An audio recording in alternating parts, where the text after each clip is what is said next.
नमस्कार दोस्तों, आज के इस वीडियो में अपन बात करेंगे फसल चक्र के बारे में। इससे संबंधित एग्जाम के अंदर क्वेश्चन आते हैं, उन सभी क्वेश्चनों को अपन डिस्कस करेंगे।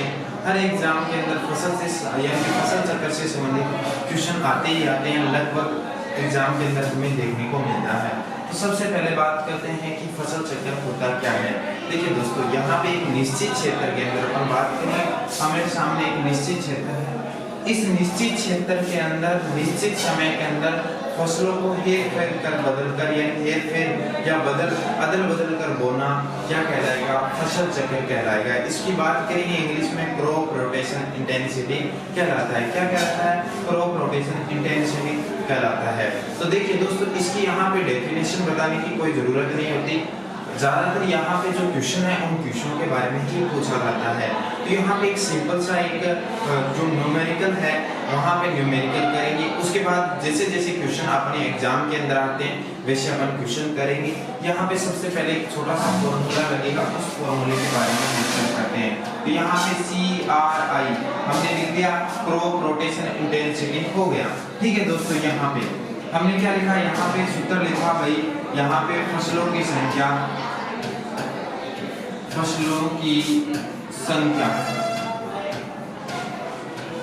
ठीक है, और नीचे है फसल चक्र का समय, फसल चक्र का समय या वर्ष। ठीक है, इसको वर्ष भी देख सकते हो, इनटू 100 ये रहता है न्यूमेरिकल का फॉर्मूला। ठीक है, यहाँ पे सबसे पहले बात करते हैं कि दोस्तों जब फसलों की बात आती है तो शुरुआत हमारी है वो खरीफ ऋतु से होती है। तो क्वेश्चन किस हिसाब से आएगा अपन इस बारे में बात करते हैं। क्वेश्चन आपके सामने देखने को मिलेगा दोस्तों। यहाँ पे देखिए, सबसे पहले हमने क्या लिया? धान। क्या लिया? धान। उसके बाद में हमने क्या ले लिया दोस्तों? यहाँ पे गेहूं। ठीक है, उसके बाद में हमने ले लिया कपास। ठीक है, उसके बाद ले लिया हमने चना। ऐसा क्वेश्चन आप सभी स्टूडेंट्स को है वो देखने को मिला होगा। ठीक है दोस्तों, यहाँ पे देखने को मिला होगा। ठीक है, अब देखो इसका कैसे करेंगे। तो यहाँ पे देखिए, ये कौन सी ऋतु की है? खरीफ की है। ये कौन सी की है?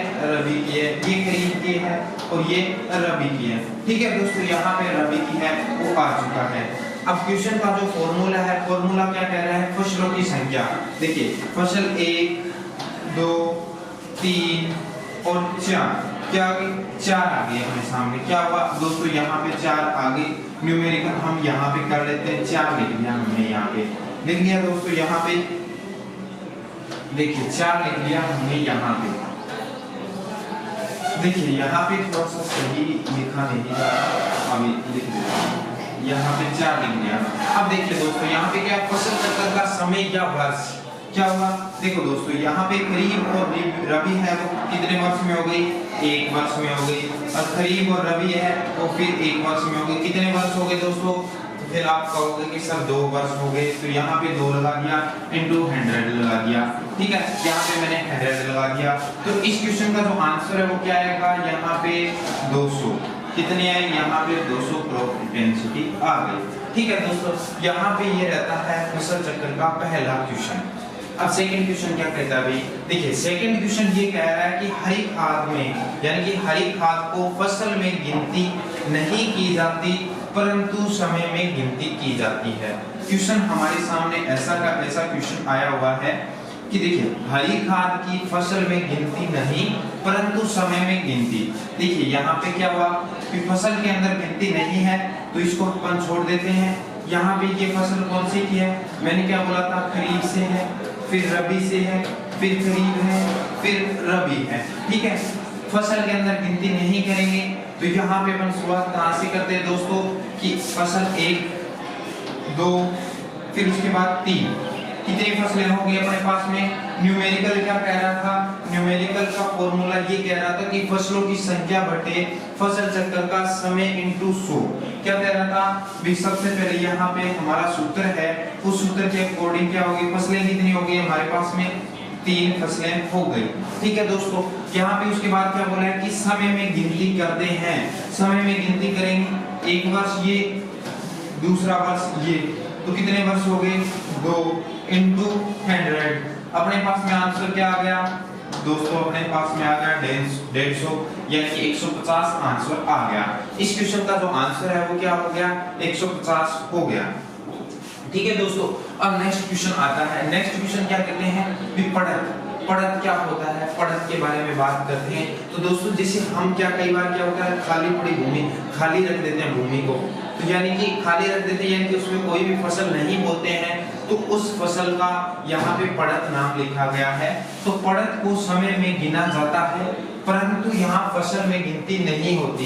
क्या हुआ, फसल में गिनती नहीं होती। धान कौन से का हो गया, खरीफ का हो गया। दोस्तों मैंने क्या बोला था, खरीफ से शुरुआत होती है तो खरीफ हो गया, फिर रबी हो गया, फिर खरीफ हो गया और फिर रबी हो गया। ठीक है दोस्तों, क्या बोला मैंने, देखो पड़त को समय में गिनती है, समय में गिनती है परंतु फसल में गिनती नहीं। फसल क्या हमारे सामने 1 2, यहाँ पे फसल नहीं गिनेंगे तो ये नहीं होगी, 3 फसलें अपने पास में क्या होगा दोस्तों, यहाँ पे फसलें अपने पास में क्या है, 3 फसलें हो गई। ठीक है, समय में गिनती करेंगे, क्या समय में गिनती करेंगे तो 1 2 यानी इन दोनों को मिलाने से क्या हो गया, एक ये हो गया और एक ये हो गया। क्या हो गया हमारे पास में 2 वर्ष हो गया इनटू 100 हो गए। यहाँ पे इसका आंसर है वो कितना आ गया, 150 आंसर आ गया, यानी कि 150 आंसर है वो आ गया, यानी कि इसका आंसर है वो यहाँ पे रहने वाला है। कई बार क्वेश्चन आपसे हरी खाद का पूछे तो हरी खाद का उस हिसाब से हो जाएगा, और पड़त का पूछे तो पड़त को देखो समय के अंदर है वो गिना जाता है परंतु फसल के अंदर नहीं गिना जाता। ठीक है, नेक्स्ट क्वेश्चन क्या कह रहा है, नेक्स्ट क्वेश्चन ये कह रहा है कि मिश्रित फसल को, यानी कि जो मिश्रित फसल होती है, जैसे यहाँ पे प्लस का निशान लगा है, ये मिश्रित फसल है। मिश्रित फसल यहाँ अगर प्लस में और भी लगता तो यहाँ पे मिश्रित फसल इन दोनों को एक में ही काउंट किया जाएगा, यानी इन दोनों फसलों को एक में ही लिया जाएगा, क्योंकि दोस्तों ये दोनों मिश्रित है, एक ही सेशन के अंदर हो रही है, एक ही समय में हो रही है, एक ही जगह हो रही है। तो यहाँ पे क्या हुआ, इसको एक में ही जाना जाएगा। तो यहाँ पे ये किसकी हो गई, खरीफ की हो गई, ये किसकी हो गई, रबी की हो गई, ये फिर खरीफ की हो गई और ये फिर हो गई रबी की। तो यहाँ पे क्या कर दिया हमने, देखो यहाँ पे दोस्तों एक फसल ये हो गई, दूसरी ये हो गई, तीसरी ये हो गई और चौथी यहाँ पे ये फसल हो गए।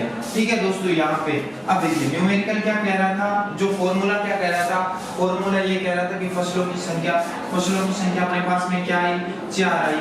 वर्ष करते हैं 1 वर्ष और 2 वर्ष, यानी कि 1 वर्ष ये हो गया, 2 वर्ष हो गए। अब देखो दोस्तों यहाँ पे आपका जो डाउट है वो क्लियर कर लेते हैं। जैसे यहाँ पे अपन क्या होता है, यहाँ गेहूं की जगह कई बार चना भी आ जाए तो कोई दिक्कत नहीं है। चने के अंदर अपन जो क्यारी के अंदर यानी कि लगाते हैं, एक लाइनों के रूप में सरसों लगाते हैं, लेकिन एग्जाम्पल के रूप में यहाँ पे गेहूं प्लस सरसों दिया है, तो भी देखिए मिश्रित फसल अगर दिए, 3 भी दिए या 4 दिए है, उन सभी को एक में ही काउंट किया जाएगा, यानी एक भी फसल में काउंट किया जाएगा। मैंने क्या किया, एक फसल ये होगी, दूसरी फसल ये होगी, तीसरी फसल ये होगी और चौथी फसल ये होगी, 4 बटे यहाँ पे, यानी कि उनका जब एक साथ ये हो गया, एक साथ ये हो गया तो क्या हो गया 2 इनटू क्या हो गया 100। तो यहाँ पे इस क्वेश्चन का आंसर है वो क्या हो गया, 200 आंसर है वो आ चुका है। ठीक है दोस्तों, यहाँ पे इस क्वेश्चन का आंसर है वो 200 आ गया। ठीक है, अब बात करते हैं नेक्स्ट में। आगे बढ़ने से पहले आप सभी को बता दूं दोस्तों कि आपका टाइम बचाने के लिए मैंने है ये क्वेश्चन पहले लिखे थे, ताकि आप सभी कम समय के अंदर है वो इस वीडियो के माध्यम से फसल चक्कर का जो टॉपिक है वो समझ जाओ और आसानी से आप सभी के समझ में आ जाए। ठीक है दोस्तों, यहाँ पे सबसे इम्पोर्टेंट बात ये करते हैं कि दोस्तों आप सभी के लिए मैं काफी इम्पोर्टेंट टॉपिक है वो यूट्यूब चैनल के माध्यम से अपलोड कर रहा हूँ। आप सभी के एग्जाम की दृष्टि से काफी इम्पोर्टेंट है। अगर आप सभी को अच्छा लगे तो अपने दोस्तों के पास जरूर शेयर करना, और चैनल पर नए हो तो चैनल को भी जरूर सब्सक्राइब करना। तो यहाँ पे देखिए बात करते हैं, गन्ना 1 वर्षीय है, आप सभी को पता है कि जी सर हमें भी पता है कि गन्ना 1 वर्षीय है, लेकिन गन्ने की उसी फसल से पेड़ी या उसको दूसरा नाम है वो रेटून। क्या नाम है, रेटून। क्या है, रेटून।